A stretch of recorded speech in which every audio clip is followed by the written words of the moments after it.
굉장히 긴 본문을 읽어주셨는데요. 고생 많으셨습니다. 오늘 읽은 사도행전 12장 1절에서 17절의 말씀을 가지고 상황이 아닌 복음으로 바라보라 라는 제목으로 함께 말씀을 나누려고 합니다. 사랑하는 여러분, 여러분께 질문 한 가지 드리고 말씀 시작합니다. 여러분의 상황과 환경은 지금 어떤 상황이십니까? 생각해 보세요. 내 상황은 지금 어떤 상황이지? 그리고 그 상황과 환경에 여러분 만족하시는지 생각해 보셨으면 좋겠습니다.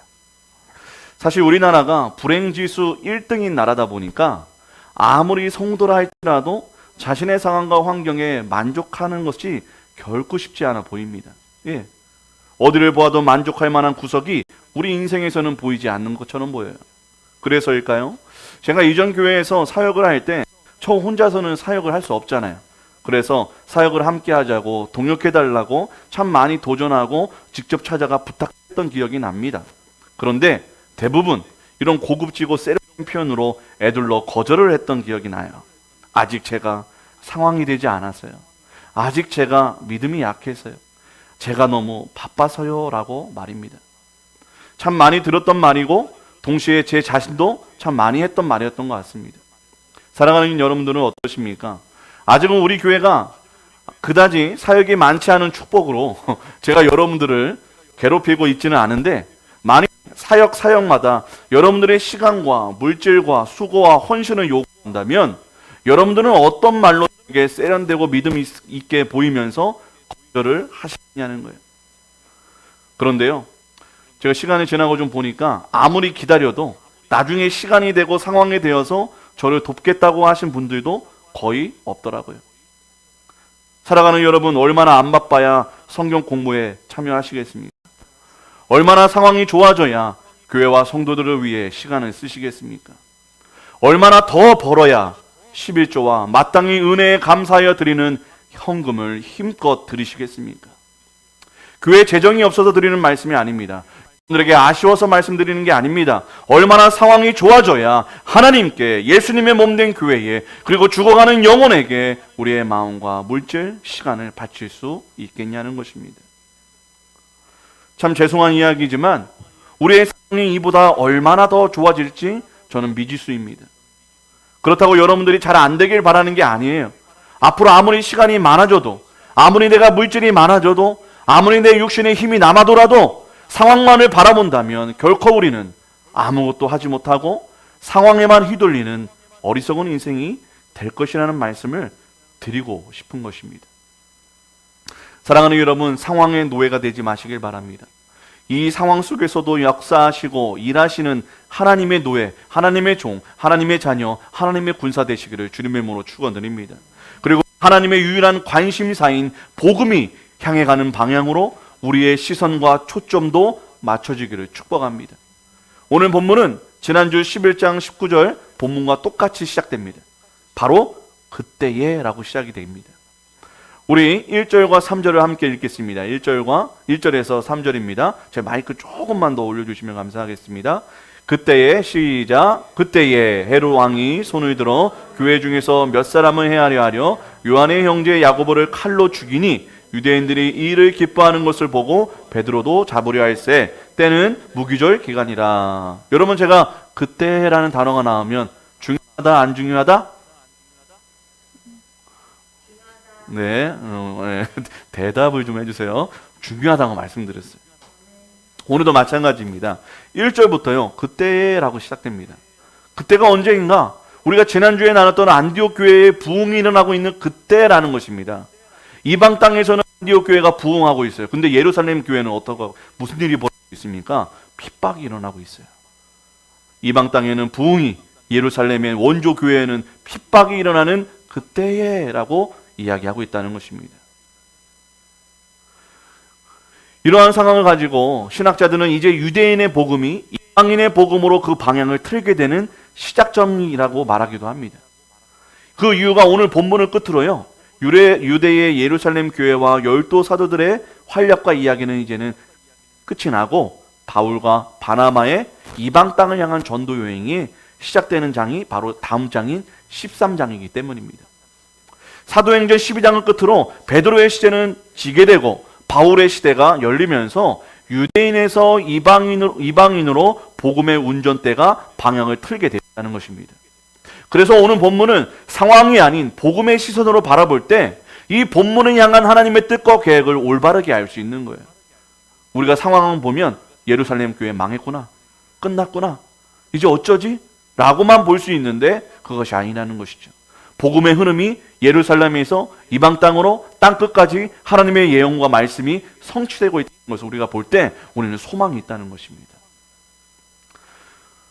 사실 예루살렘 교회는 계속해서 유대인들로부터 많은 핍박과 죽음의 위험을 당해왔던 것이 사실입니다. 그런데 이제는 나라가 정부 권력이 이 그리스도인들을 잡아다가 죽이려고 눈에 불을 켜고 있다는 거예요. 동네 깡패한테 얻어맞다가 이제 전국구 조폭한테 얻어맞는 형국이 됐던 것입니다. 그런데 왜 갑자기 헤롯 왕이 예루살렘 교인들을, 그것도 사도들을 중심으로 죽이고 해하려 했을까? 궁금하지 않으세요? 궁금하면 500원. 네. 아니, 헤롯이 그리스도인들을 죽이려고 했던 걸까? 설교자인 저는 궁금해졌습니다. 그래야 설교할 거리가 생기잖아요. 네. 그래서 연구를 좀 해보니까 답을 좀 얻게 되었습니다. 여러분, 내년이면 우리나라에도 뭐가 있죠? 대선. 이 정치인들, 권력가들에게 가장 중요한 건 민심과 인기라는 거예요. 그래서 지금 민심과 인기를 얻기 위해서 서로가 서로를 물어뜯고 네거티브 선거로 서로의 허물을 드러내서 누가 더 엉망진창인 자를 경연하듯 보여줘서라도 표를 얻어내려고 혈안이 되어 있습니다. 여러분, 사실 이런 자들이 대통령 하겠다고 나오는 게 경악을 금치 못하겠어요. 저는 좀 무서워요. 여러분, 우리 나라의 지도자를 위해서 우리 교회가 기도해야 할 줄을 믿습니다. 이번 대선을 위해서도 정말 하나님의 뜻에 합한 자가 대통령이 될 수 있도록 기도해 주시기를 바랍니다. 그런데 예나 지금이나 이 권력자들은 변함이 없어 보여요. 이 헤롯도 자기가 다스리는 팔레스타인 동북부가 여기인가요? 네, 동북부와 유대와 사마리아의 민심을 얻기 위해서 그 좋은 평판으로 글라디오 황제에게 총애를 좀 받고 싶어 했던 거예요. 이 사람이 어떤 사람이냐면 어떤 그 황제한테 입을 잘못 놀려서 무기징역을 당했던 사람입니다. 그런데 칼리큘라라는 황제한테 은혜를 받아서 이 동북부 팔레스타인을 다스리는 분봉왕이 돼요. 그러다가 이 글라디오 황제에게 더 총애를 받아서 사마리아와 유대까지 다스리는 분봉왕이 되어버립니다. 그러니 누구한테 잘 보여야 돼요? 글라디오 황제에게 잘 보여야 됐어요. 만약에 유대 땅이 시끄러워, 맨날 반란이 일어나, 뭔가 이 나쁜 일이 강도가 많고 뭔가 이렇게 데모 매일 일어나면 이 분봉왕 헤롯 왕 찍혀요. 그래서 다른 왕이 교체가 될 수가 있단 말이에요. 그래서 어떻게든 이 유대 땅의 민심을 사로잡아야 돼요. 예, 인기를 얻어야 됐던 것입니다. 그런데 가만히 보니까 이 유대인들이 싫어하는 종족이 생겨버렸어요. 누구죠? 바로 그리스도인. 이 유대인들이 극도로 싫어하는 사람들이 생겼는데 바로 그리스도인이었던 것입니다. 그래서 유대인들에게 민심과 인기를 얻기 위해서 대신 그리스도인들을 잡아다 죽였던 것이 헤롯 왕이었다는 거예요. 그리고 원래는 베드로를 바로 잡아다가 죽이려고 했어요. 야고보도 잡은 즉시 죽였거든요. 하지만 이 헤롯은 유대 종교 지도자들과 매우 밀접한 관계가 있었습니다. 그래서 이들의 절기에는 사람을 죽이면 안 된다는 것까지도 알고 있어서 손해보지 않으려고 베드로를 유월절 이후에 죽이기 위해 옥에 가둡니다. 그런데 베드로가 어떻게 감옥 생활을 하고 있는지 살펴보면 이 헤롯이 얼마나 공을 들여서 베드로를 죽이려 했고 지키려 했는가를, 또 이 일을 통해서 얼마나 유대인들에게 인기를 얻고자 했는가를 보게 됩니다. 그것이 4절과 6절에 나와 있는데요. 함께 읽습니다. 시작. 잡음에 옥에 가두어 군인 넷씩인 네 패에 맡겨 지키고 유월절 후에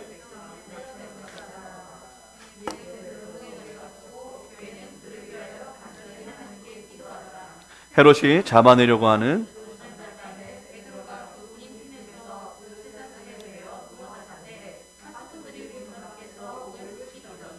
여러분 4절에 보면 군인들이 4명씩 4조를 짜서 베드로를 지켰대요. 총 16명이 베드로 한 명을 지켰다는 거예요. 16명이. 그런데 이 4명이 어떻게 보초를 섰냐면 2명은 옥 밖에서, 2명은 베드로와 자신들과 양쪽에 쇠사슬을 묶어서 같이 감옥 속에서 베드로를 지켰다는 거예요. 어마어마하죠.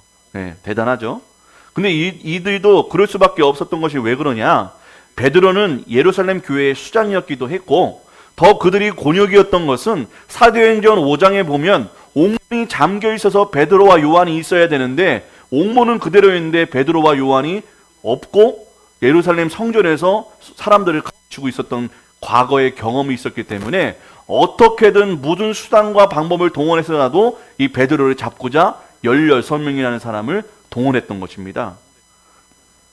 이 일이 하나님이 하신 일인지도 모르고 자신들이 붙잡고 있으면 베드로가 탈출할 수 있다고 믿었던 거예요.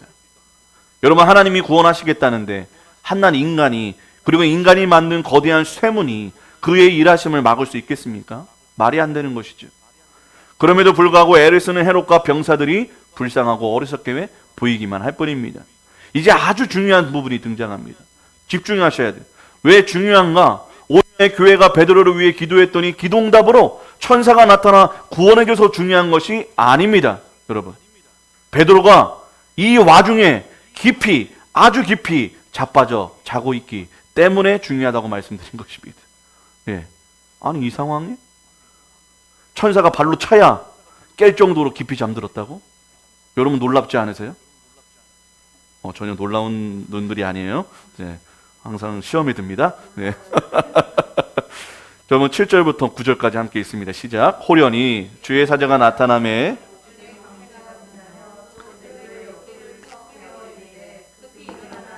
쇠사슬이 그의 손에서 벗어지더라. 천사가 이르되 띠를 띠고 신은 신으라 하거늘 베드로가 그대로 하니 천사가 또 이르되 겉옷을 입고 따라오라 한데 베드로가 나와서 따라갈새 천사가 하는 것이 생수인 줄 알지 못하고 환상을 보는가 하니라.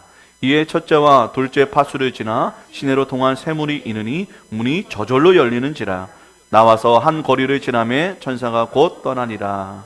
사랑하는 여러분, 여러분들은 언제 깊이 잠드십니까?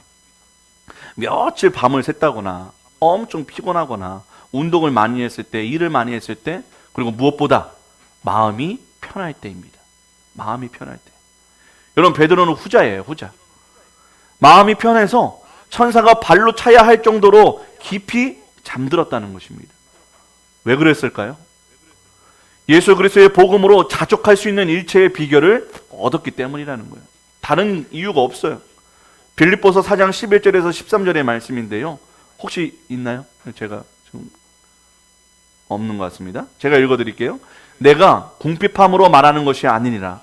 어떠한 형편에든지 나는 자족하기를 배웠노니 나는 비천에 처할 줄도 알고 풍부에 처할 줄도 알아. 모든 일, 곧 배부름과 배고픔과 풍부와 궁핍에도 처할 줄을 아는 일체의 비결을 배웠노라. 내게 능력 주시는 자 안에서 내가 모든 것을 할 수 있느니라.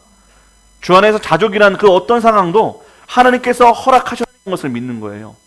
하나님이 허락하셨기 때문에 이 끝도 결국은 해피 엔딩일 것이라고 믿고 받아들인다는 것입니다. 내가 죽어도 이 끝은 하나님의 해피 엔딩일 거야. 하나님의 주권을 온전히 믿는 것입니다. 설령 내가 죽는다 할지라도 말이죠. 예수님이야말로 하늘의 영광을 버리고 땅에서 비참함을 받아들이고 십자가의 죽음을 당하셨습니다. 근데 예수님의 끝이 뭐예요? 죽고 끝났나요? 아니죠. 부활하셔서 모든 이름 위에 뛰어난 이름으로 하나님께서 높여주셨고 그의 보좌 우편에 앉히시는 영광을 누리게 하고 계시다는 거예요. 베드로는 예수님의 끝이 영광인 것을 알았어요. 그래서 예수님을 위해 예수님처럼 죽음 앞에서도 평안하고 두렵지 않았던 것입니다. 이 복음의 결말을 알았기 때문에 어떤 상황에서도 자족할 수 있었다는 거예요. 여러분, 집이 좋아야, 침대가 좋아야 잠이 잘 오는 게 아닙니다. 복음의 길을 살아가야 잠도 잘 자고 무슨 일을 당해도 평안하고 담대할 수 있다는 것입니다. 여러분, 복음 전하면 욕먹는 거 꽤 괜찮아요. 재수없는 눈빛 받는 거 꽤 괜찮아요. 복음 전할 때는. 운전하다가 저 이렇게 째려보면 창문을 쫙 지그시 내리는데 복음 전하다가 저 째려보고 저한테 이상한 말을 해도 굉장히 기뻐요. 즐거워요. 별 그게 상처가 되지 않아요. 내가 주를 위해 욕을 먹었다. 할렐루야. 네. 그 기쁨이 생겨요. 여러분 꼭 전해보세요. 미친놈 소리 들어보고 욕도 들어보고 그럼에도 불구하고 내 안에서 흘러넘치는 기쁨을 여러분 꼭 경험해 보셨으면 좋겠어요. 네. 여러분 복음의 길을 가야 우리가 이 세상 앞에도 내가 욕을 먹어도 기뻐할 수 있고 의연할 수 있고 담대할 수 있다는 것입니다. 그렇다면 과연 복음이 뭐길래 베드로가 이렇게까지 의연하고 담대할 수 있었을까? 여러분 과거에 우리 베드로를 잘 알잖아요. 예수님 모른다고 톡겼잖아요. 도망갔잖아요. 부인했잖아요. 아니 어떻게 이럴 수 있었던 것일까? 그는 십자가의 죽음의 길을 통해서 부활과 영광의 자리에 오르신 예수님을 진정으로 믿었고 그 인생을 구주로 영접했기 때문입니다. 다른 이유는 없어요. 예수님 만났기 때문입니다. 예수님을 진정으로 구주로 영접했기 때문입니다. 하나님의 미래이 썩어져야만 많은 열매를 맺을 수 있다는 이 진리를 예수님을 통해 보았고 성령님을 통해 믿어지게 되었기 때문이라는 거예요. 여러분 우리가 지식적으로 안다고 믿어지지 않습니다. 내 안에 성령님이 끓여내버려야 돼요. 그것을 녹여내야 돼요. 그래야 믿어지는 것이죠. 사랑하는 여러분, 여전히 내가 내 인생을 책임지지 않으면, 내가 땀 흘리고 동물서지 아니하면 내가 그것을 놓으면 죽을 것 같습니까? 예, 저도 그랬습니다. 우리 교회에 일찍 오지 못했어요. 그런 것을 주님께 맡기고 복음을 위해 썩어지기를 자처할 때 죽는 것이 아니라 오히려 더 화려하게 부활케 됨을 기억하시기를 바랍니다. 이 말이 주님께 맡기면 은행처럼 이자까지 쳐서 대갚아져가지고 더 부자가 되고 더 잘 먹고 잘 살게 된다는 의미는 아닙니다.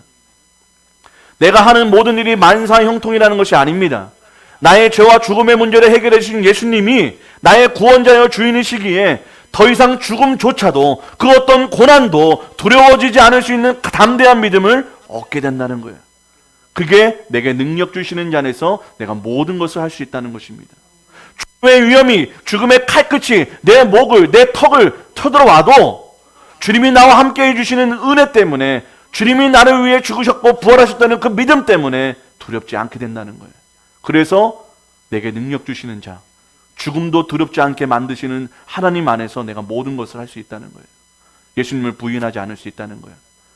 그 삼엄한 공격과 두려움과 위협 앞에서도 배교하지 않고 끝까지 믿음을 지킬 수 있는 그 능력이 우리 안에서 일어나게 된다는 것입니다.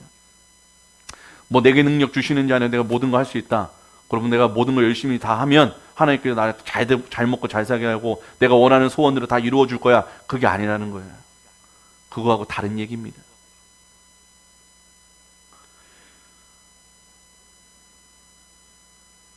그뿐 아니라 이 고난을 이길 힘을 날마다 제공해 주시고 죽음 이후에도 부활과 영생이 있기 때문에 담대하게 땅의 것이 아닌 하늘의 것, 하나님 나라를 바라보는 존재로 살 수 있게 된다는 거예요. 여러분, 내 상황이 좋든 나쁘든 상황에 상관없이 예수님께 받은 구원으로 감사하고 이 모든 일을 허락하신 분도 하나님이요, 그 일을 통해 예수님처럼 닮아가게 하실 분도 하나님이시기에 나에게 찾아오는 고난, 실패, 망함을 두려워하지 않아도 된다는 거예요. 예, 저는 실패로 얼룩진 인생입니다. 그래서 예수님을 찾았어요. 그래서 예수님께 나아올 수 있었어요. 예, 그 실패가 결코 또 내 못난 내 모습과 내 어떤 모습, 내 인생이 인간적으로 볼 때는 참 못난 인생이고 저주할 수밖에 없는 인생일 수 있겠으나 그 인생 때문에 주님께 나아갈 수 있고 주님의 성품을 닮아가게 되고 주님을 사랑하게 되는 통로의 역할을 했다는 것을 깨닫게 됩니다. 이러한 삶이야말로 이 땅에서도 하나님 나라의 백성답게 하나님의 통치와 다스림을 받는 삶이요, 하나님의 권세가 내 권세인 삶을 누릴 수 있게 되는 것인 줄 믿으시기를 바랍니다. 여러분, 세상에 감당치 못하는 인생이 바로 이런 인생이에요. 사랑하는 여러분, 복음만을 위해 살면 죽을 것 같습니까? 망할 것 같습니까? 그나마 내가 쥐고 있고 머리 쓰며 계산기를 두드렸기 때문에 내가 이만큼 살고 있다고 믿으십니까? 그럴 수도 있을 것 같습니다. 그러나 그 삶은 성도가 살아야 할 삶은 아닙니다. 머리는 하나님이 쓰시는 것입니다. 우리는 그저 그 뜻에 순종하고 수용하고 그 뜻의 전부를 알 수 없어 안다라는 것이 아니라 이 모든 것을 선하게 이루실 전능하신 하나님을 신뢰함으로 그냥 살아가는 거예요. 사랑하는 여러분, 머리로 살지 마시고 믿음으로 사시기를 바랍니다. 그 믿음은 언제나 우리를 향해 복음으로 살고 복음을 전하라고 외쳐야 됩니다. 그 소리가 들리신다면 순종해야 됩니다. 그때야말로 죽음조차도 두렵지 않고 옥속에서도 편히 잠들 수 있는 경지가 되는 줄을 믿으시기를 바랍니다. 사실 우리는 꽤 괜찮은 집에서 살고 있으면서도 쉽게 잠들지를 못합니다. 왜 그렇습니까? 자꾸 내 머리를 써서 그렇지 않으실까요? 머리 쓰지 마시고 믿고 행하시고 순종하시길 바랍니다. 그 순종의 상급으로 단잠을 잘 줄을 믿습니다. 시편 127편 2편인데요. 너희가 일찍이 일어나고 늦게 누우며 수고의 떡을 먹음이 헛되도다. 그러므로 여호와께서 그의 사랑하시는 자에게는 잠을 주시는도다. 아멘. 이렇게 복음을 위해 순종하는 우리를 안 사랑하시겠어요? 그 사랑하는 우리들을 하나님의 단잠을 부어주시지 않겠냐는 것입니다. 사랑하는 여러분, 혹시 불면증에 계십니까? 주님께서 원하시고 주님께서 뜻하신 바에 순종하시기를 바랍니다. 그러면 주님께서 우리에게 단잠 자게 해주실 것을 믿습니다. 이제 정신을 차린 베드로가 마가라는 요한의 어머니 마리아의 집에 갑니다. 이 마리아의 집에 모여 있었던 예루살렘 교회 성도들은 야고보가 죽고 베드로가 옥에 갇히자 모여서 기도하기 시작합니다. 근데 그들은 무엇을 위해 기도했을까? 우리 11절에서 15절의 말씀인데요. 좀 생략하겠습니다. 시간이 조금 그래서. 여러분, 제가 퀴즈 하나 드릴게요. 오늘 마리아의 집에 모여서 기도했던 성도들의 기도 제목은 베드로의 무사 탈출을 비는 기도였다? 아니면 자신들이 죽음의 위협 속에서도 끝까지 믿음을 지켜서 복음을 전파하다가 순교할 수 있게 해달라는 기도였다. 1번, 2번. 뭐죠? 답이? 뭘까요? 1번? 1번? 땡! 2번이에요, 2번. 그 이유를 좀 제가 알려드릴게요. 오늘 본문의 5절에서도 그렇고 12절에서도 그렇고 그들은 기도했다라고 나옵니다. 그러나 베드로를 위한 기도는 아니었어요. 그 증거가 뭐냐면 15절에 있습니다. 로데라는 여자가 베드로가 살아 돌아왔다는 소식을 전합니다. 근데 그 아이에게 그러냐? 과연 우리의 기도에 응답을 맞아서 베드로를 구원해 주셨구나라는 게 아니라 너 미쳤어? 라고 얘기했다는 거예요. 너 미쳤구나? 베드로가 오기는 어떻게 와? 베드로의 천사가 왔겠지. 여러분, 베드로의 천사가 왔다는 것은 무슨 말이냐면 이 유대인들도 미신이 있었어요. 각 한 사람마다 한 사람마다 자기만의 천사가 있다고, 수호 천사가 있다고 믿었다는 것입니다. 그래서 이게 사람이 죽으면 그 수호 천사가 그 사람의 목소리와 행동을 비슷하게 이렇게 흉내내고 똑같이 소리를 낼 수 있어서 이렇게 나타나게 된다는 거예요. 그래서 이들도 베드로가 나타났다는 말에 베드로는 죽었기 때문에 죽은 것을 확신했기 때문에 그의 천사가 나타났을 거야 라고 이야기했던 것입니다. 여러분들이 생각했던 기도 제목과 좀 다르죠. 예, 이 말은 베드로를 살려달라는 기도를 하지 않았다는 거예요. 만일 베드로의 목숨을 위해 기도하고 있었다면 그가 왔다는 말을 듣고 하나님의 응답으로 알고 뛰쳐나갔을 것입니다. 근데 그들은 그러지 않았어요. 그들은 베드로를 살려달라는 기도가 아니라 죽음 앞에서도 복음을 전할 수 있는 믿음과 담대함을 달라고 기도했다는 것입니다. 그 증거가 사도행전 5장 28절에서 29절에 나오는데요. 보여주시겠습니까? 함께 읽습니다. 시작. 주여, 이제도 그들의 위협함을 구워 보시옵고 또 종들로 하여금 담대히 하나님의 말씀을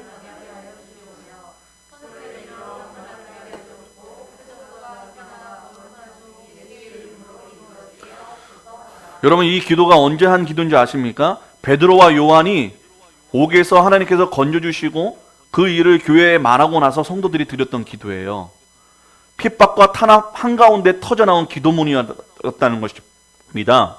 여러분, 만약에 우리 교회가 핍박과 탄압을 받으면 어떤 기도해야 돼요? 하나님, 이 핍박과 탄압을 없애주세요. 옮겨주세요. 그래서 주님을 더 예배하게 해주세요. 더 모일 수 있게 해주세요. 저희 살려주세요. 기도하지 않았을까요? 근데 그런 기도가 있나요? 그냥 구보봐 달래요. 그냥 바라만 달래요. 바라보고만 계셔도 우리는 힘이 나서 이 복음 전하는 거 할 수 있다고, 또 그렇게 하게 해달라고, 능력 달라고 기도합니다. 이러한 기도의 내용들을 볼 때요, 예수님에 이어서 교회의 수장인 베드로가 다시 한번 잡히게 되고 이제 정말 죽을 상황에 있었지만 그들의 기도는 베드로와 자신들의 안위를 위한 기도가 아니었다는 것입니다. 오히려 그들은 더욱 이 환난 속에서도 예수님을 배반하지 않고 끝까지 예수의 복음, 예수의 행하신 일을 증거하고 전할 수 있게 해달라고, 그 능력을 달라고, 죽음도 두려워하지 않게 해달라고 기도했다는 거예요. 그 복음 전도 가운데 핍박과 죽음을 당할지라도 그것들을 능히 감당할 수 있는 믿음을 달라고 기도했던 것입니다. 사랑하는 여러분, 잠시 우리의 기도를 생각해 보았으면 좋겠습니다. 우리의 기도는 예수님의 마음과 예수님의 복음과 너무 떨어져 있지는 않은가요? 초대교회 성도들의 기도 속에는 오직 예수, 오직 복음, 오직 순종으로 가득한데, 우리의 기도 제목 속에는 오직 나, 오직 자녀, 오직 성공, 오직 만사 형통밖에는 보이지 않는 것 같습니다. 믿음의 유아기 때는 그럴 수 있어요. 어린아이일 때는 괜찮아요. 그러나 참된 자녀는 자라갈수록 부모의 마음을 헤아리고 그 뜻대로 순종할 수 있는 자녀가 철든 자녀, 성장하고 성숙한 자녀일 줄을 믿습니다. 만일 우리가 여전히 나만을 위한 기도를 하고 있다면 우리는 여전히 영적 미수가 이기거나 장성하여 알면서도 하나님보다 세상이 더 크고 두렵게 여겨져서 순종하지 못하는 영적인 겁장이 자녀일 수 있을 것입니다. 자기 부모보다 남의 부모를 더 믿는 것이지요. 사랑하는 여러분, 이제 더 이상 내 소원만을 이루어달라고 봉투에 돈을 담아 오지 마시길 바랍니다. 우리가 감사 헌금을 드리는 이유는 앞으로 내가 원하는 일을 들어달라는 뇌물을 드리는 것이 아니라 이미 나에게 베푸신 하루하루 순간순간 속에 가득한 하나님의 은혜를 발견하고 감사하기 때문에 드리는 것입니다. 그 은혜를 깨닫고 느끼기 위해 기도하는 것이죠. 우리가 죄의 눈에 또 일상의 눈으로 살 때는 하나님의 은혜가 보이지 않기 때문입니다. 하지만 하나님과 깊은 관계 가운데 기도하게 되면 그 은혜가 내 온 세상에, 온 집안에 널려져 있음을 보게 된다는 거예요. 그래서 감사해서 드리는 게 감사 헌금이에요. 뭐 해달라고 드리는 헌금은 헌금이 아닙니다. 여러분 생각해 보세요. 매일 자녀가 부모에게 대화를 하는데 뭐 사달라고만 해요. 그리고 더 이상 깊이 있는 삶을 나누지도 않고 서로의 마음을 알려고도 하지 않고 오직 자기가 원하는 것만 사달라고 외쳐대고 자기 방으로 들어갑니다. 여러분, 우리가 그 꼴이라는 거예요. 앞으로 이런 삶은 어떨까요? 내가 어떠한 일을 해서 망하든 잘 되든 복음 전할 수 있고 주님 뜻대로 감사하며 살 수 있다는 확신이 들면 그 일 하세요. 담대하게 하세요. 내가 이 일을 하는데 하나님을 멀어질 것 같고 하나님께 예배드리지 못할 것 같고 하나님의 뜻대로 살 수 없을 것 같다면 그 일 하지 마세요. 아무리 돈을 많이 벌어도. 여러분, 그게 우리 인생의 기준입니다. 꼭 하나님의 직접 계시를 받지 않아도 괜찮아요. 내가 이 일을 통해서 하나님의 뜻대로 살 수 있을 것이냐, 그렇지 못할 것이냐, 그게 더 중요합니다. 저는 사실 우리 자녀들이 시험 잘 보게 해주세요, 뭐 사주세요, 기도하는 거 기특합니다. 근데 동시에 마음이 아프고 괴롭습니다. 사랑하는 여러분, 내 자녀들이 지금 공부 잘하고 필요한 거 사는 게 중요한 게 아닙니다. 여러분, 내 자녀들 진짜 예수님 만났나요? 구원 받았나요? 내 자녀 죽으면 천국 갈 수 있나요? 내 자녀는 어리기 때문에 아직 시간이 많이 남습니다. 아니요. 오는 데는 순서 있어도 가는 데는 순서 없어요. 많은 일들이 그래도 잘 성장했어요. 그럼에도 불구하고 세상에 나갔을 때 이 믿음의 기둥, 성령이 없어서 이리 엎어지고 저리 엎어지고 술과 담배, 쾌락, 중독으로 인생이 망가질 것들에 대해서는 여러분 겁 안 나십니까? 자신이 있어요? 사랑하는 여러분, 우리의 기도가 바뀌지 않으면 내 자녀들이 적어내는 기도 제목도 바뀌지 않을 것입니다. 진짜 이 세상을 믿음으로 이기며 살 수 있는 자녀들을 우리는 절대 키워낼 수가 없다는 거예요. 다 떠날 거예요. 제가 함께 신앙생활했던 20-30명의 제 친구들이 있습니다. 저 빼고는 남자애들은 여자애들은 신앙생활 잘하는 것 같은데 남자애들은 저 빼고 다 세상으로 나갔어요. 예수님 안 믿어요. 그렇게 눈물로 기도하고 부르짖고 수련회 개박 찬양하고 막 당장이라도 천국 갈 수 있게 보였던 그들이 다 예수님을 떠났어요. 없어요. 여러분, 내 자녀들도 우리들처럼 돈이며 다 되는 세상이라고 고난을 견디기보다는 인생 뭐 있냐고 즐기고 보자는 욜로족으로 만드실 것입니까? 내가 당했던 돈의 노예, 세상의 노예로 내 자녀를 똑같이 사단에게 끌려다니게 할 거냐는 거예요. 여러분, 가진 것이 없어서 유산으로 남겨줄 게 없다고 울지 마시고 연단과 시험 속에서 태어난 정금과 같은 내 신앙, 믿음을, 또 복음 전도자의 삶을 우리 자녀들에게 물려주시기를 바랍니다. 그래야 우리 자신과 우리 자녀들이 그 어떤 고난 속에서도, 그 어떤 실패 속에서도, 그 어떤 죽음의 위협 앞에서도 먼저 나를 사랑하신 예수를 나도 사랑하고, 먼저 부활하신 능력을 신뢰함으로 그 어떤 절망 속에서도 부활을 바라보는 복음으로 가득한 인생, 그 복음을 전도하는 복된 성도, 복된 자녀 되기를 간절히 축원합니다. 이제 베드로가 성도들과의 만남을 뒤로하고 복음의 역사에 뒤안길로 사라지는 모습이 나옵니다. 17절인데요. 함께 읽습니다. 시작. 베드로가 그들에게 손짓하여 조용하게 주께서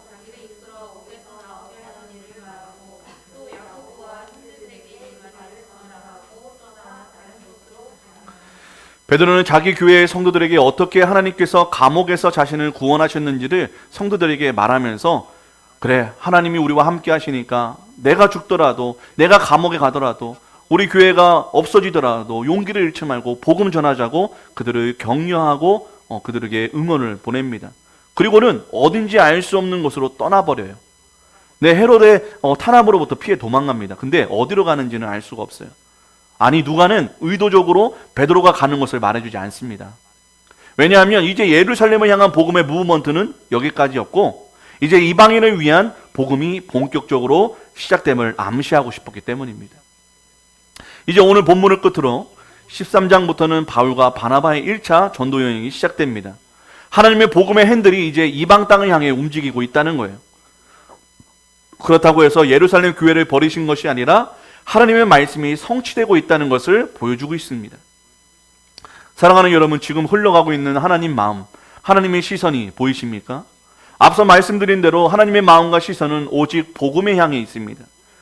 그래서 야고보는 죽었지만 베드로는 살리신 이유가, 헤롯 왕마저 팔을 걷어붙이고 예루살렘 교회를 핍박하도록 허락하신 이유가, 고난과 위협 속에서도 성도들이 복음을 위해 기도하게 하신 이유가, 이제 더 이상 수제자 베드로가 아닌 이방인의 사도로 부름받은 베울이 전면에 서게 되는 이유가, 이 모든 이유가 복음 전도, 영혼 구원, 하나님의 나라의 확장과 완성을 위한 것이었음을 우리는 볼 수 있어야 된다는 것입니다. 아니, 야고보는 죽이고 왜 베드로는 살립니까, 하나님? 그렇게 따지면, 그런 상황만을 보면 억울할 수밖에 없죠. 아니, 왜 내 자녀는 떨어지고 왜 남의 자녀는 붙습니까? 이 상황만 보면 우리는 하나님을 원망할 수밖에 없다는 거예요. 하지만 그것을 보는 것이 아니라 이 복음의 시선, 하나님의 시선을 향할 때 우리는 깨닫게 된다는 것이죠. 아, 내 자녀가 떨어져야, 내 자녀가 실패해야 하나님의 복음이 승리하는구나.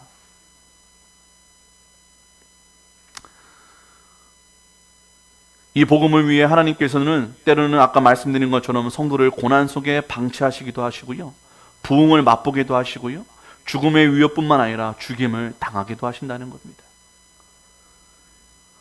짐 엘리엇이라는 선교사가 있었어요.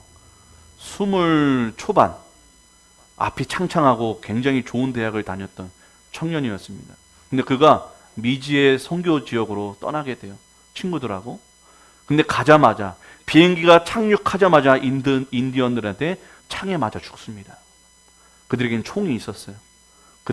인디언들에게 총을 향하지 않고 하늘에 총을 향하여 총을 쏴고 죽고 말아요. 그 이후에 어떤 일이 벌어지냐? 이 엘리엇이라는 선교사님에게는 아내가 있었어요. 그 아내가 그곳으로 또 갑니다. 그래서 그 복음을 받아들이게 되고 그들을 구원케 되는 역사가 일어나요. 참 어떻게 보면 비극이죠. 헛죽음이죠. 그렇게 앞이 창창한 청년이 그런 개죽음을 당한 것이 세상 눈으로 보고 상황을 보면 참 비참하고 어이없는 죽음입니다. 하지만 하나님의 눈으로 보면 하나님께서 그를 씨앗으로 심었던 것이죠.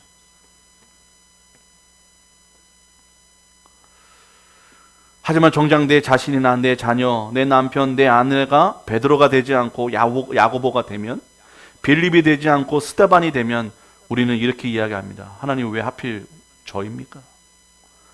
왜 하필 나예요? 왜 하필 제 가족입니까? 라고 원망하게 된다는 것이죠. 사랑하는 여러분, 진정 이 세상이 하나님의 주권으로 통치받고 있다고 믿으십니까? 그렇다면 모든 상황을 복음적으로 해석하고 수용하고 감사하는 성도가 되시기를 축원합니다. 내가 망했어요. 내가 잘 안 됐어요. 그러면 하나님께서 이 일을 통해서 하나님께서 하실 일이 있구나라고 해석하시면 100% 많습니다. 절망하지 마세요. 낙심하지 마세요. 오히려 기뻐하고 감사하세요. 그렇게 우리는 이 세상을 뒤집어 엎을 수 있는 놀라운 인생이 되는 것입니다. 내가 실패하고 망하는 것이 하나님의 보시기에 옳고 맞다면 내 실패, 내 망함은 복이 될 것입니다. 그러나 너무 두려워할 것도 원망할 것도 없습니다. 나에게 찾아오는 생사화복이 이 모든 것이 하나님께서 나에게 좋은 것이기에 허락하셨다는 믿음을 빼앗기지 않기 위해 여러분 깨어 기도하시기를 바랍니다. 그 믿음을 빼앗기지 않기 위해 기도해야 된다는 거예요. 뭐 달라는 기도가 아니라. 그렇다면 이제 여러분의 시선은 어디를 향해 있습니까? 내 상황입니까? 아니면 복음입니까? 내 걱정입니까? 하나님의 시선입니까? 우리의 시선을, 관심을, 소망을 상황이 아닌 복음으로 옮겨지시기를 주님의 이름으로 축원드립니다. 하나님의 시선은 언제나 복음에 있기 때문입니다. 그러나 우리는 이러한 죽음의 문턱에서도 평안하고 담대할 수 있는 인생, 위협과 절망 속에서도 내 것이 아닌 하나님의 뜻을 이루어지기를 기도할 수 있는 인생, 나는 사라지고 다른 이가 높아지기를 자원할 수 있는 인생, 복음의 길만이 하나님과 승리의 영광을 함께 누릴 수 있는 인생임을 알아가지고 살려고 합니다. 이제 배웠으니까 알잖아요. 이렇게 사는 게 맞구나. 내 길을 방향을 틀어야겠구나. 그렇게 살아야지 라고 합니다. 하지만 이 또한 내 힘으로 살아갈 수 없다는 사실을 우리는 우리의 과거의 경험을 통해 너무나 잘 알고 있다는 것입니다.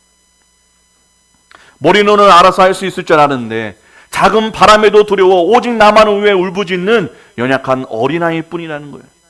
자녀에게 정금 같은 신앙을 유산으로 줄 수 있기는커녕 용서받을 수 없고 씻을 수 없는 상처와 절망만을 남겨주고 있는 부모인 내가 원망스러울 뿐인 것입니다.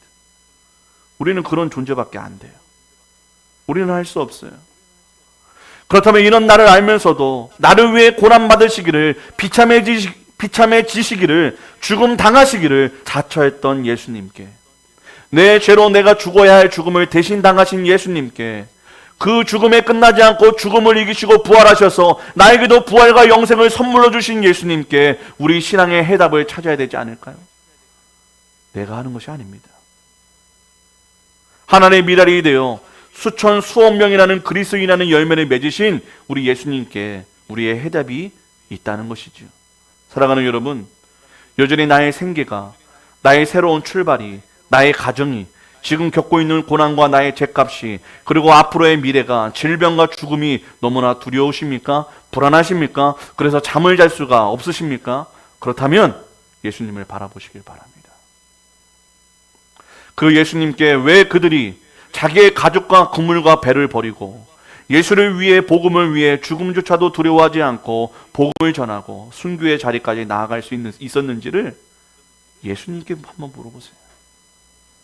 그래야 오늘의 이 자리가, 이 진리 되신 예수님을 만나 그 어떤 고난과 위협, 절망과 죽음의 상황 속에서도 자유하게 되어서 오직 복음을 위해 사는 자로 거듭나는 자리, 그런 복된 자리 되시기를 여러분 축원드립니다. 동시에 오늘 이 해답을 우리 예수님께 듣기 위해 기도하게 되는 한 주, 또 응답받게 되는 한 주로 살아가게 되시기를 주님의 이름으로 축원드립니다. 축원드립니다. 함께 기도합니다. 주여, 복음을 위해 살 때 그 어떤 고난과 죽음도 두려워지지 않음을 경험케 하옵소서. 믿어지게 하옵소서. 나를 위해 죽음도 두려워하지 않으신 예수님을 만나 나도 주님을 위해 그 어떤 상황도 죽음도 두렵지 않는 하늘의 사람, 하나님의 군사 되게 하옵소서. 이 모든 말씀 예수님의 이름으로 기도합니다. 아멘. 우리 함께 말씀 생각하면서 그 사랑 함께 찬양합니다. 아버지 사랑 내가 노래해, 아버지 은혜 내가 노래합니다. 아버지 은혜 내가 노래해,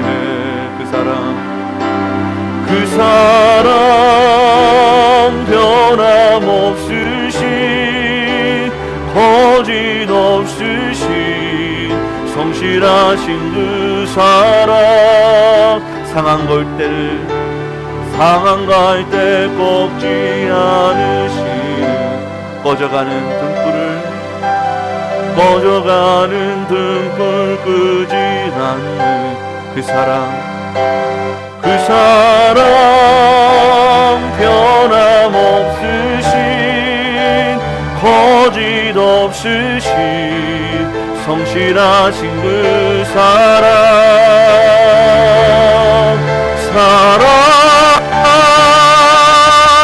그 사랑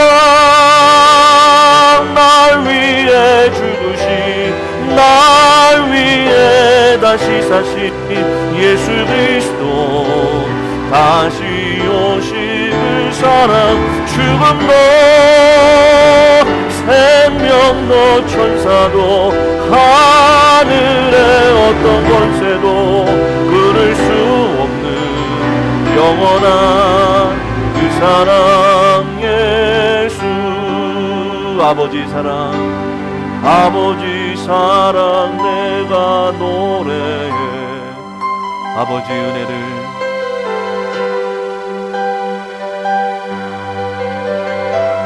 그 사랑 변함없으신 거짓 없으신 성실하신 그 사랑, 상한 갈 때 꺾지 않으시는, 꺼져가는 등불 끄지 않는 그 사랑 변함없으신 거짓 없으신 성실하신 그 사랑,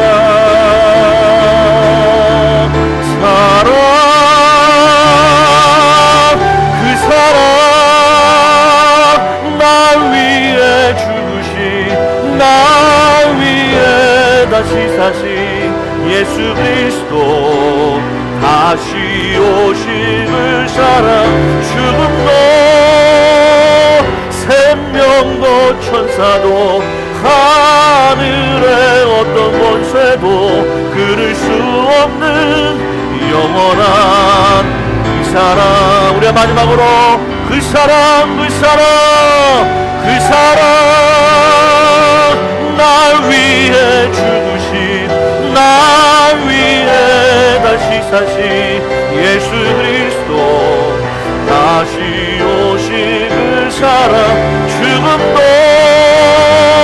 생명도 천사도 하늘의 어떤 권세도 끊을 수 없는 영원한 그 사랑 예수. 사랑 안에 두려움이 없고 온전한 사랑이 두려움을 내어 쫓나니 두려움에는 형벌이 있습니다. 두려워한 자는 사랑 안에서 온전히 이루지 못하였느니라. 누가 우리를 그리스도의 사랑에서 끊으리요? 환난이나 곤고나 박해나 기근이나 적신이나 위험이나 칼이냐. 기록된 바 우리가 종일 주를 위하여 죽임을 당하게 되며 돌사에 당할 양같이 여김을 받았나이다 함과 같으니라. 그러나 이 모든 일에 우리를 사랑하시는 이로 말미암아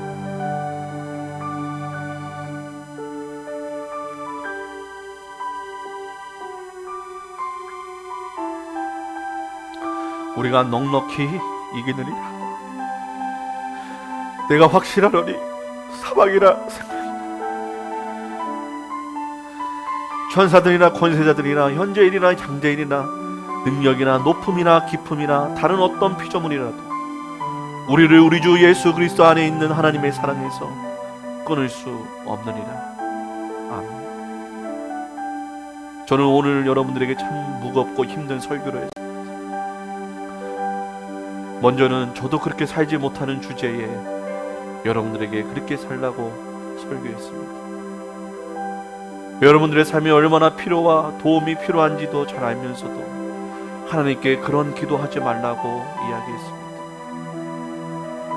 하지만 진정 우리가 승리하고 진정 우리가 부활의 능력과 권세와 죽음도 두렵지 않은 인생을 살려면 내 것을 버려야 합니다. 내 것이 없어야 합니다.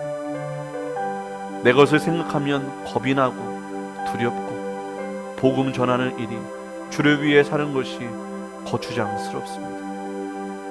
사랑하는 여러분, 우리를 사랑하시는 예수로 말미암아 우리가 넉넉히 이긴다고 말씀하십니다. 우리의 의지와 우리의 노력과 우리의 힘이 아닌 우리를 사랑하시는 이로 말미암아 우리가 이 믿음의 싸움에서 넉넉히 이길 수 있다고 말씀하십니다. 그리고 그 어떤 사랑도, 그 어떤 방해도 주님과의 우리와의 관계와 사랑을 끊을 수 없다고 말씀하십니다. 사랑하는 여러분, 모든 두려움은 사랑이 물리쳐 주신다고 말씀하십니다. 우리가 여전히 두려워하고 걱정하고 내 인생은 내 먹을 것을 걱정하는 이유는 내가 주님의 사랑이 없어서입니다. 주님의 사랑이 바닥을 박박 긁고 있기 때문입니다. 그래서 예수님을 만나야 된다고 말씀드렸습니다. 여러분 보고 그렇게 살라고 말씀드리는 것이 아니라 제가 더 강하고 더 간절히 바라는 기도 제목은 그래서 예수님을 만나셔야 됩니다. 우리는 그렇게 살 수 없기 때문이죠. 지금 여러분들의 마음을 두드리고 계신 예수님을 부르셨으면 좋겠습니다. 주님, 내 마음에 오세요. 저를 만나주세요. 다른 것이 아닌 주님의 사랑으로 내 마음을 가득 채워주세요. 그래서 그 어떤 것도 당신의 사랑을 나로부터 끊을 수 없음을, 그래서 담대하여 주고, 그래서 주님을 위해 복음을 전하며 주님을 닮아가는 인생에 목숨을 걸 수 있게 달라고, 그 어떤 죽음도 나를 두렵지 않게 달라고, 어떤 걱정과 근심과 풍파가 다가오더라도 이것을 통해 하나님께서 하실 일이 있구나, 이것이 나에게 족하기에 하나님께서 허락하셨구나라는 그 믿음의 선포가 우리 입술에서 터져나올 수 있도록, 내 믿음이, 내 은혜가, 내 구원이 내 안에 충만해질 수 있도록 이 시간 예수님을 만나게 해달라고, 예수님의 말씀을, 예수님의 사랑으로 내 마음을 가득 차게 해달라고 이 시간은 주여 한번 외치신 후에 우리 함께 기도했으면 좋겠습니다. 함께 기도합니다. 주여, 아버지 너무나 힘들고 어려운 말씀, 어떻게 죽을 수 있겠습니까? 어떻게 내 것을 포기할 수 있겠습니까? 우리의 힘으로는 되지 않습니다. 주님, 내 힘으로는, 내 경험으로는, 내 지식으로는 되지 않습니다. 주님을 만났던 자들이 다 고꾸라지고 자기의 것을 내려놓고 주님을 붙잡았던 것처럼 주님, 우리 모두가 주님을 만나기를 원합니다. 우리의 자녀들이 예수 만나기를 원합니다. 아버지, 거짓되고 껍데기만 그리스도인이 아니라 그리스도 주님으로 가득한 예수쟁이들에게 도와주시옵소서. 그리스도인이 되게 도와주시옵소서. 주님, 그것이 우리의 삶의 이유가 되게 도와주시옵소서. 여전히 내가 먹고 사는 걸, 아버지, 내 자녀들이 성공하는 거, 그 이름이 명예가 높아지는 거에만 목숨이 다 달려있습니다. 하나님, 그것이 아닌 것을 알지만 여전히 내 속사람은 그것을 위해 발버둥치고 있습니다. 주님, 저도 큰 교회 이름 있는 목사 되려고 발버둥치려고 합니다. 그것이 아니라고 알면서도, 그렇게 해서는 안 된다고 알면서도 여전히 아버지 이 모양 이 꼴로 살아가는 것이 괴롭고 짜증이 나고 화가 날 때가 있습니다. 주님 모습 닮아가지 못해 화내게 도와주시옵소서. 주님 같은 성품이 있지 못해 내 가슴을 치며 기도하는 목사 되게 도와주시옵소서. 사랑하지 못하고 용서하지 못하고 받아들이지 못하는 가슴을 치며 주여, 가짜의 성도들 만드는 목사 되지 않게 도와주시옵소서. 주여, 진짜 성도, 주님을 사랑하는 성도 만드는 목사 되게 도와주시옵소서. 우리 교회가 그런 복된 교회 되게 도와주시옵소서. 주님, 나는 알 수 없습니다. 이 박 목사는 무능합니다. 하나님, 무기력합니다. 아무것도 하고 싶지 않습니다. 할 방법도 능력도 보이지 않습니다. 주님이 하여 주시옵소서. 주님이 우리 교회를 이끌어가 주시옵소서. 주님이 우리 인생을 붙잡아 주시옵소서. 주님, 우리는 맡기고 걸어가기 도와주시옵소서. 내 머리로 계산하지 아니하고 내 머리로 판단하지 아니하고 주여, 주님의 말씀에 순종하기 할 수 있는 믿음을 주시옵소서. 지혜를 주시옵소서. 주여, 그것이 우리의 유일한 소망입니다. 그 모습 보고, 그 엎드린 모습을 보고, 그 순종하는 모습을 보고 우리의 자녀들이 주님께 나오게 도와주시옵소서. 우리의 잔소리로, 우리의 어거지로, 우리의 아버지의 세상의 바램으로 우리의 자녀들이 주님께 나아가는 것이 아니라 아버지, 우리의 순종으로, 우리의 뒷모습을 보고 기도하는 기도하는 모습을 보고 하나님 순종하며 전도하는 모습을 보고 우리의 자녀들의 마음 가운데 예수가 아버지여 태어나게 도와주시고 예수가 자리 잡게 도와주시고 복음을 위해 사는 자들로 그 사명자들로 아버지 우리가 그렇게 기도할 수 있도록 아버지여 저희들을 사용하여 주시옵소서. 아버지여 입술로만 살아가지 않게 도와주시고 진실로 행동하며 아버지여 행하며 순종하며 살아가게 도와주셔서 먼저는 우리가 우리의 삶에 예수 그리스도가 드러나게 도와주시고 또 그 모습을 보고 우리의 자녀들이 예수께로 돌아오게 도와주시옵소서. 진정에 또 예수를 전하는 자들로 대물림 되게 도와주시옵소서.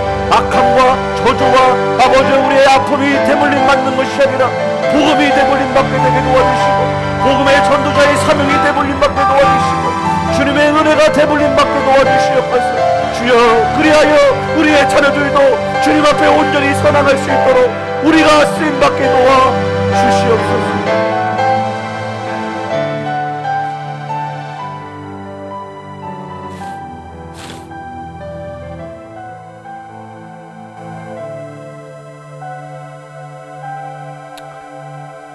다른 어떤 피조물이라도 우리를 우리 주 예수 그리스도 안에 있는 하나님 사랑에서 끊을 수 없으리라. 주님 감사합니다. 그 어떤 마귀의 계계도 그 어떤 고난과 환난과 죽음조차도 주님께서 우리를 사랑하셔서 우리를 구원해 주신 그 십자가의 구원의 은혜는 끊어지지 않을 줄을 믿습니다. 언제나 우리와 함께 계시고 내 안에 계신 성령님 우리를 변화시켜 주시옵소서. 내 힘으로 내 의지로 할 수 없음을 고백하고 두 손 들고 항복하며 나아갑니다. 성령 하나님 우리를 진정 변화시켜 주셔서 복음을 위해서라면 주님을 위해서라면 죽음도 두려워하지 아니하고 내가 손해를 보고 내 인생이 망할지라도 그 일을 통해 하나님께서 하실 일이 있다고 믿고 그것에 감사할 수 있는 크고 강대한 믿음을 우리 모든 성도들에게 허락하여 주시옵소서. 먼저 그의 나라와 의를 구하면 이 모든 것을 더하여 주신다고 말씀하신 주님, 주님 순종할 때 주님 이러한 믿음을 더욱더 흔들리지 않을 수 있는 믿음을 더하여 주실 줄 믿습니다. 주님 물질을 달라 하지 않겠습니다. 성공을 달라 하지 않겠습니다. 주님을 주시옵소서. 성령을 주시옵소서. 주님의 은혜를 주시옵소서. 주님의 축복과 주님의 아버지 함께 하심을 우리에게 허락하여 주시옵소서. 이것이 우리의 평생의 기도 제목이 되고 우리의 부르짖음이 되고 우리의 소원이 되며 이것으로 누릴 수 있는 복된 인생 되게 도와 주시옵소서. 이제는 우리 주 예수 그리스도의 은혜와 하나님 아버지의 크신 사랑과 성령님의 충만하심이 그 어떤 환난과 그 어떤 죽음의 위협조차도 하나님께서 허락하시고 하나님의 기쁘신 뜻을 이루기 위해 우리에게 허락하셨다는 소망과 믿음과 기쁨으로 이 세상에